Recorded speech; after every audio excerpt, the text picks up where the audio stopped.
Hello everyone, Princess Alethea Kontis here. I'm still rocking the fabulous 80s hair, so I thought I would go ahead and film another fairy tale rant. You don't have any problem with that, right? I didn't think so. Today we're going to talk about the Grimm's fairy tale, The Marvelous Minstrel. Now I will warn you, this is yet another one of those ones that doesn't end happily ever after for some people, but does for others. And the others, in this case, are the lazy jerks. I hate it when they win. I kind of like it when they get their just desserts, but as you'll see, this guy ends up getting away with torturing animals. PETA would be so all over his butt. So, the Marvelous Minstrel. Maybe we should call this the Not-So-Marvelous Minstrel.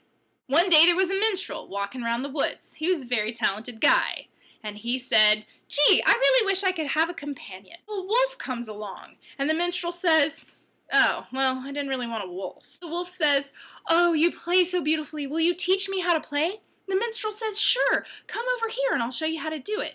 Here's a hollow tree. Put your paws in here." So he takes a rock and wedges the wolf inside the hollow tree and walks away. Nice guy, right? So the minstrel's walking along, wishing for another companion, and lo and behold, a fox comes along. The minstrel says, "I really didn't want a fox either." The fox says, "You play so beautifully. Will you teach me how to play?" The minstrel says, "Sure. Just come over here. I'm going to tie one of your hands to this tree, and one of your hands to this tree, and then boing! The fox gets caught up in the air between the two trees, and he's trapped. And the minstrel walks away. The minstrel's walking again through the woods, wishing for a companion, and along comes a little bunny. And the minstrel says, "I didn't want a bunny either." So the bunny says, "Guess what? Can you teach me how to play?" And the minstrel says, "Guess what? Sure, I will. Here, let me put this rope around your neck and the other rope around the tree, and I want you to run around like 20 times. So the rabbit does, because he's dumb, and gets caught in the twining of the running around, and now he's caught. The minstrel walks away. The minstrel walks until he finds the home of a woodcutter, and the minstrel says, "Finally!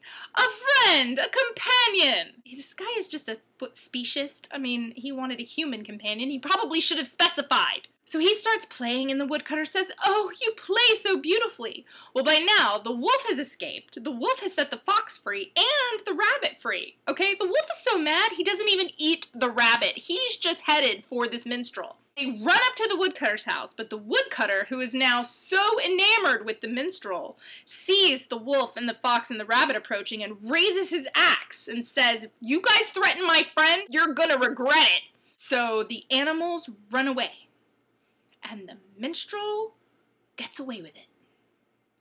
Yay! Can you call a fairy tale happily ever after if the jerk is the one that lives happily ever after? I don't even know what the moral of this story would be. I don't like it. This minstrel was a jerk. That's about it. I kind of wish there were fewer fairy tales about jerks.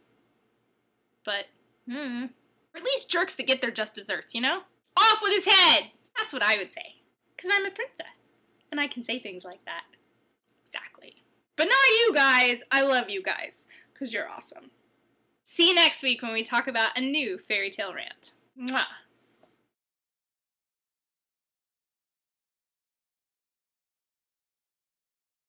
You're gonna regret it!